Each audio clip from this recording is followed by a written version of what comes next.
안녕하세요 여러분. 영문법 특강 왕초보 탈출 프로젝트 2탄 시작하도록 하겠습니다. 저는 켈리쌤이고요. 오늘은 문장의 중요 요소인 주어에 대해서 이야기해 보도록 하겠습니다. 자, 오늘 볼 내용은요. 문장의 중요 요소 중에 주어에 관해서 얘기를 하고요. 주어 역할을 하는 품사에는 무엇이 있는지 알아보도록 하겠습니다. 또 문장의 주어 역할은 어떻게 이루어지는지 살펴보도록 할게요.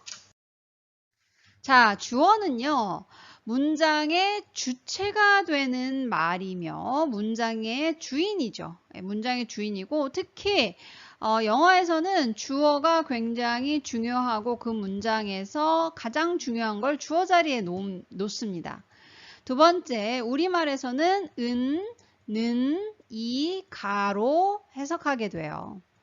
자, 주어는 대개 문장의 맨 앞에 옵니다. 그렇다고 100% 문장의 맨 앞에 오는 건 아니에요. 의문문일 때는 문장의 맨 앞에 오지 않죠.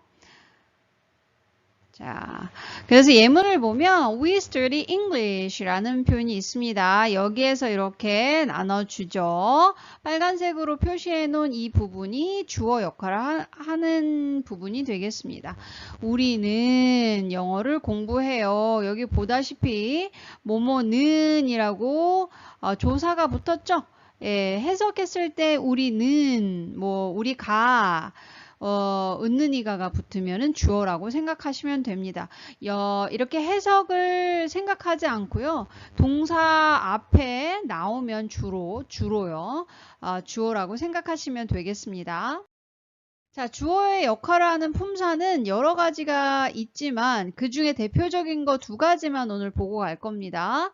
두 가지는 뭐냐? 첫 번째는 명사입니다.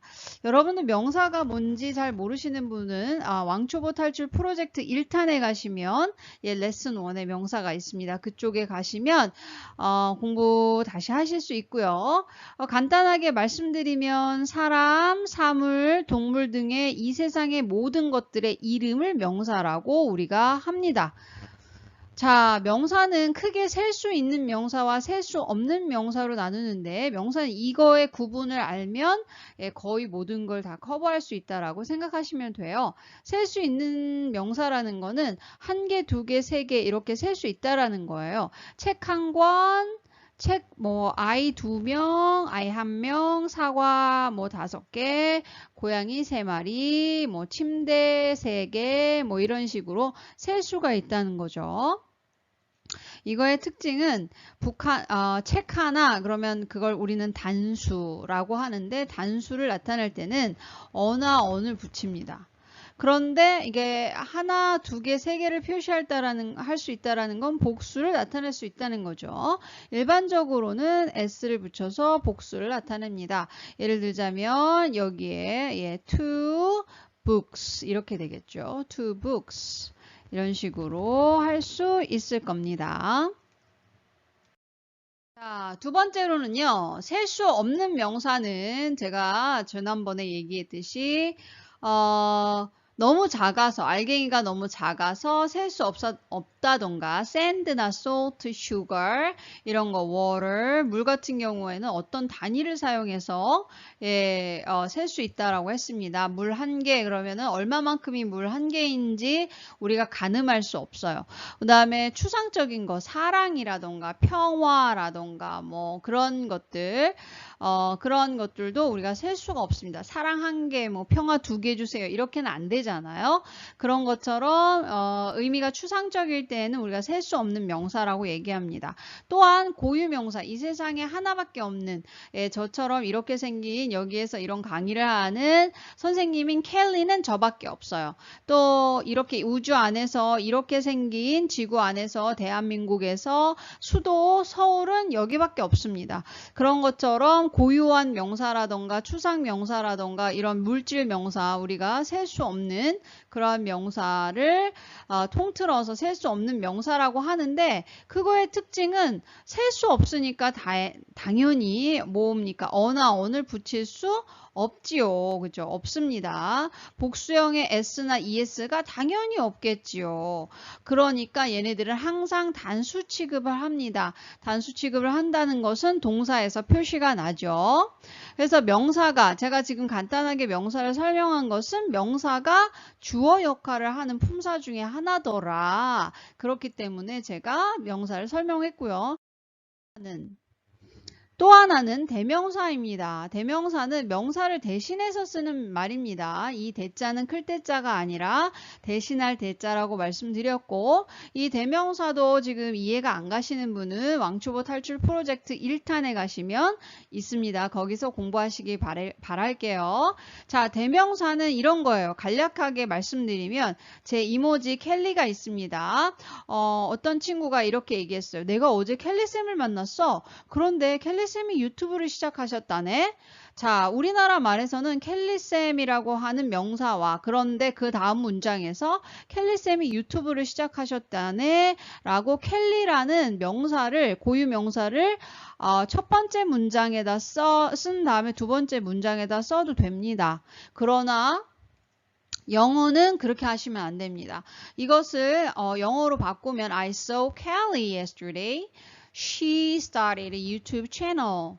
이렇게 되는 겁니다. 그러니까 켈리라는 그 사람을 대명사 인 여자 그녀로 표시를 해야지만 돼요. 그것을 우리가 대신해서 쓰는 말을 대명사라고 한다고 말씀드렸죠. 자, 그럼 주어 역할을 하는 주격 인칭 대명사에 대해서 한번 간략하게 알아보겠습니다. 단수일 때, 나는 일 때는 I이고요. 너는 일 때는 You입니다. 제3자, 나도 아니고 너도 아닌 제3자이면서 성별이 남자일 때, 그는, 또 여자일 때는 그녀는 인데 사람이 아닌 그것은 이라고 나타낼 때는 it이라고 합니다. 동물도 여기에 해당되고요.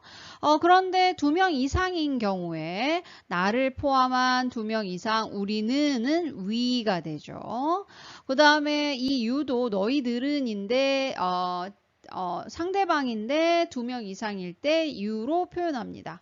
또 그들은 they입니다. 그렇죠? 그런데 이 they는 좀 독특하게 그것들은 이라는 표현을 가지고 있습니다. 이 대명사를 물어보는 문제가 시험 문제에 굉장히 잘 나오기 때문에 they를 그들은의 뜻만 알고 있지 말고 그것들은 이라는 뜻도 있다라는 것을 꼭 기억하셔야 합니다. 아시겠죠? 자, 문장의 주어 역할을 보도록 하겠습니다. 예를 들자면 they played soccer. 그들이 축구를 했어요. 예, 누군지 모르겠지만 어쨌든 제3자이면서 여러 명을 뜻합니다. 그런데 켈리 쌤이 켈리가 watched it. 그걸 봤어요. 경기를 봤다는 얘기죠. 자, 그래서 그들은 인칭 대명사로 썼고요. 켈리는 고유 명사로 썼습니다. 또 예문은 I made pizza for him. 나는 그를 위해서 피자를 만들었어요. 나는 대명사를 썼죠? 그랬더니 그 남자가 피자를 먹어봤는데 he likes it. 좋아하더라. 이렇게 인칭 대명사로 주로 오게 되죠. 또 사물도 이렇게 주어 자리에 올 수 있다고 말씀드렸습니다. 이 dress, this dress is pretty. 이 드레스 예뻐요. 라고 할 때 이 명사 예, 명사 그냥 명사죠. 일반 명사 주어 자리에 올 수 있습니다. 여기에서 볼 수 있듯이 여러분 주어는 어때요? 예, 동사 앞에서 이렇게 주어 역할 하는 명사가 됐든 대명사가 됐든 이렇게 나오는 걸 확인하실 수 있습니다. 켈리쌤의 복습 노트 1번 주어는 문장의 주체가 되는 말입니다. 두 번째 주로 명사와 대명사가 주어 역할을 합니다. 세 번째 주어는 우리말로 은느니가로 해석이 돼요. 여러분 오늘 수업 듣느라 고생 많으셨어요. Thank you. See you next time.